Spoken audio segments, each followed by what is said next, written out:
और भूतों के सरदार का सपना। दिनकर नामक जंगल में एक पुराना सा बरगद का पेड़ हुआ करता था, जिसमें उल्लू का घर भी था। उसी पेड़ के नीचे एक हाथी भी रहता था, जिसका नाम झनकू था। एक जगह पर रहने की वजह से उल्लू और झनकू हाथी के बीच अच्छी दोस्ती थी।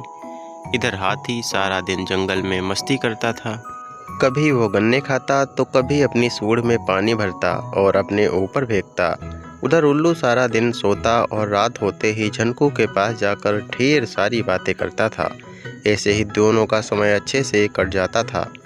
एक दिन हाथी घूमकर शाम के समय बरगद के पेड़ के पास लौट रहा था। तभी उसने कुछ भूतों को बातें करते हुए देखा। उसने सुना कि भूत आसपास के लोगों को डराने की बातें कर रहे हैं। उसी वक्त भूतों के सरदार ने झनकू को देख लिया। वो जोर से चिल्लाया, पकड़ लो इस हाथी को। कुछ भूत झनकू को पकड़ने के लिए उसके पीछे भागने लगे। भूतों के सरदार के पास खड़े कुछ भूतों ने पूछा, ये कौन था सरदार? सरदार ने जवाब दिया, मैंने कल रात सपने में एक हाथी को पूरा खाया था। ये हाथी बिल्कुल मेरे सपने के हाथी जैसा ही था। इसे देखकर लग रहा है कि सपने सच हो सकते हैं। इसे पकड़कर आज मैं अपना सपना सच करके रहूँगा। तभी हाथी को भूत पकड़कर सरदार के पास ले आए। झनकू ने पहली बार भूतों को देखा था। उन्हें देखकर वो डर गया। कांपते हुए झनकू हाथी की तरफ भूतों का सरदार अपना सपना सच करने के लिए बढ़ने लगा। झनकू के हाथ पैर ठंडे हो चुके थे। ताकत तो झनकू के पास काफ़ी थी, लेकिन उसे समझ नहीं आ रहा था कि भूतों से कैसे निपटे। उसी समय झनकू का दोस्त उल्लू वहां पहुंचा।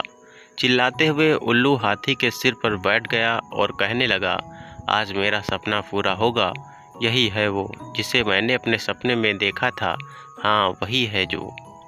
उल्लू की बातें सुनकर भूतों के सरदार ने पूछा, अरे क्या हुआ तुम्हें? क्यों चिल्ला रहे हो और क्या कहना चाहते हो? कौन यही और कौन सा सपना?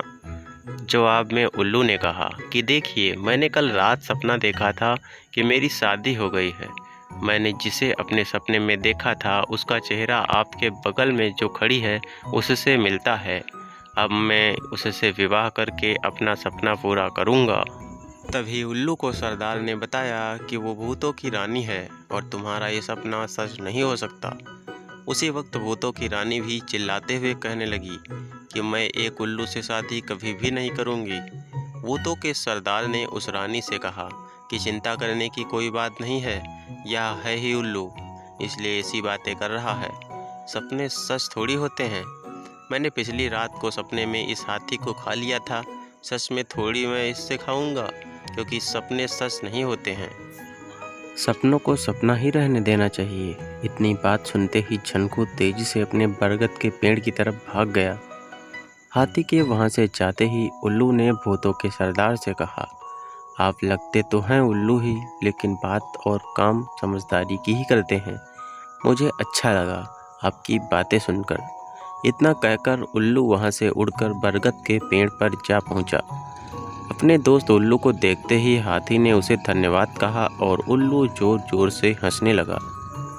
हाथी ने पूछा, क्या हुआ? उल्लू ने कहा कि मैंने भूतों की बात सुन ली थी। वो तुम्हें अपने सपने की वजह से खाना चाहता था, इसलिए मैंने भी उसे झूठा सपना सुनाकर बेवकूफ़ बना दिया। फिर उल्लू ने हाथी से कहा कि दोस्त, तुम्हें ना तो मुझे धन्यवाद कहने की ज़रूरत है और ना ही उससे डरने की। दोस्ती में धन्यवाद की जगह नहीं होती है।